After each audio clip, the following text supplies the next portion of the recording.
ಮಳೆಯಿಂದಾಗಿ ಹಲವೆಡೆ ಸಾಕಷ್ಟು ಅವಾಂತರಗಳಾಗಿವೆ. ರಾಮನಗರದಲ್ಲಿ ಮಳೆಗೆ ತೆಂಗು ಮಾವು ಬೆಳೆ ನೆಲಕಚ್ಚಿದೆ.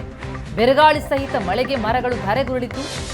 ಗಾಳಿ ಮಳೆಗೆ ಮನೆಯ ಮೇಲ್ಛಾವಣಿ ಹಲವೆಡೆ ಹಾರಿ ಹೋಗಿದೆ. ಚನ್ನಪಟ್ಟಣ ತಾಲೂಕಿನ ಕೊಂಡಾಪುರ, ಹುಣಸನಹಳ್ಳಿ, ಮಕರಂಬೆ ದೊಡ್ಡಿಯ ಸುತ್ತಮುತ್ತಲ ಗ್ರಾಮದಲ್ಲಿ ಭಾರೀ ಮಳೆಯಿಂದಾದಂತಹ ಅವಾಂತರ ಇದೆ. ಬೆಳೆ ಹಾನಿಯಾಗಿದೆ, ಮರಗಳ ನೆಲಕಚ್ಚಿವೆ, ಮೇಲ್ಛಾವಣಿ ಹಾರಿ ಹೋಗಿದೆ.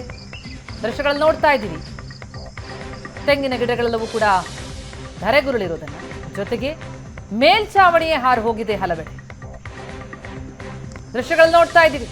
ಮಳೆ ತಂದ ಅವಾಂತರವನ್ನು ರಾಮನಗರದಲ್ಲಾದಂತಹ ಘಟನೆ ಇದು.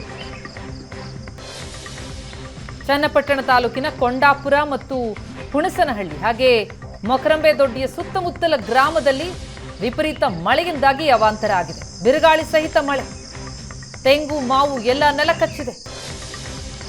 ಮನೆಯ ಮೇಲ್ಛಾವಣಿ ಕೂಡ ಹಾರಿ ಹೋಗಿದೆ.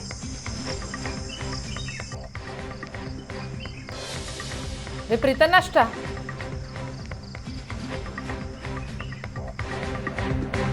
ಇದು ರಾಮನಗರದ ಕಥೆಯಾದ್ರೆ ಇನ್ನು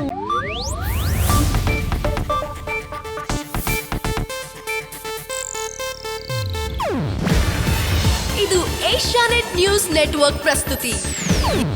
ನೀವು ನೋಡ್ತಿದ್ದೀರಾ ಏಷ್ಯಾನೆಟ್ ಸುವರ್ಣ ನ್ಯೂಸ್.